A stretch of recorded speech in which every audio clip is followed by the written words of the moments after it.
আসসালামু আলাইকুম, কেমন আছেন সবাই? আজকে আমি আবারও চলে আসলাম নতুন আরেকটি ভিডিও নিয়ে।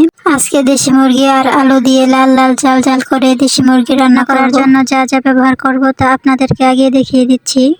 প্রথমে নিয়ে নিয়েছি পেঁয়াজ কুচি, কাঁচামরিচ, লবঙ্গ, জিরা গুঁড়ো, এলাচ, দারচিনি আর নিয়ে নিয়েছি রসুন কুচি। তেজপাতা বাসায় ছিল না, তাই আমি তেজপাতা দিইনি, আপনারা অবশ্যই দিয়ে দিবেন।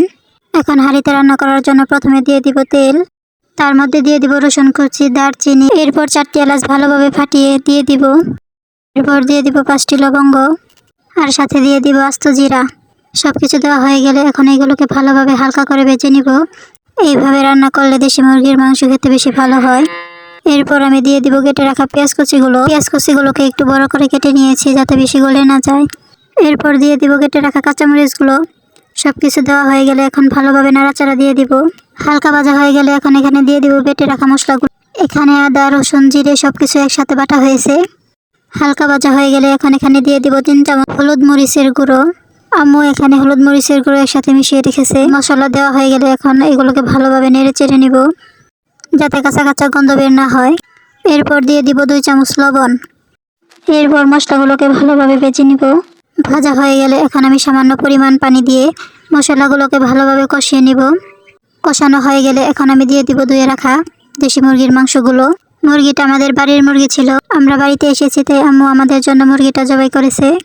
জবাই করার পরে দেখি পেটের ভিতরে অনেকগুলো ডিমও ছিল। মাংস দেওয়া হয়ে গেলে এখন মাংসগুলোকে ভালোভাবে নেড়ে চেড়ে দিব যাতে মাংসগুলো মশলার সাথে ভালোভাবে মিশে যায়। নাড়াচাড়া দেওয়া শেষ হয়ে গেলে এখন আমি মাংসগুলোকে ভালোভাবে ঢাকনা দিয়ে ঢেকে দিব। কিছুক্ষণ জাল করে নেওয়ার পর মাংসের মধ্যে এমনিতেই অনেক পানি উঠে গেছে, তাই আমি মাংস কষানোর জন্য আর কোনো নতুন পানি দিব না। মাংস থেকে যতটুকু পানি উঠেছে ওইটুকু পানি দিয়ে মাংস কষানো খুব ভালোভাবে হয়ে যাবে। আবারও ঢাকনা দিয়ে ঢেকে রাখবো মাংসগুলো কষানোর জন্য। কিছুক্ষণ কষিয়ে নেওয়ার পর ঢাকনাটা আবার খুলে নিলাম। এখন ভালোভাবে নাড়াচাড়া দিয়ে দিব। দেশি মুরগির মাংসের সাথে আলু দিয়ে দিলে মাংসের স্বাদ বেশি ভালো হয়, তাই আমি দেশি মুরগির মাংসের মধ্যে কিছু আলু দিয়ে দিব। আলুগুলো আমি আগে কেটে ধুয়ে রেখে দিয়েছিলাম। এখন আলুগুলোকেও আমি মাংসের সাথে ভালোভাবে নেড়ে চেড়ে মিশিয়ে নিব। ভালোভাবে মিশানো হয়ে গেলে আমি আবারও মাংসগুলোকে ঢাকনা দিয়ে ঢেকে দিব এবং কিছুক্ষণ কষিয়ে নিব। কিছুক্ষণ ভালোভাবে কষানো হয়ে গেলে এখন আমি মাংসগুলোকে আবারও নাড়াচাড়া দিয়ে দিব। এখন দেখতেই পাচ্ছেন মাংসগুলো কত সুন্দর কষানো হয়ে গেছে, আর এখন এই মাংসগুলো দেখতে কতটা লোভনীয় লাগছে। এখন আমি মাংসের মধ্যে বেশি করে পানি দিয়ে দিব। আবারও ভালোভাবে নাড়াচাড়া দিয়ে ঢাকনা দিয়ে ঢেকে রাখবো। কিছুক্ষণ জাল করে নেওয়ার পর কত সুন্দর মাংসের তরকারি বলকানো উঠে গেছে। এখন আমি আবারও ঢাকনা খুলে ভালোভাবে নাড়াচাড়া দিয়ে দিব।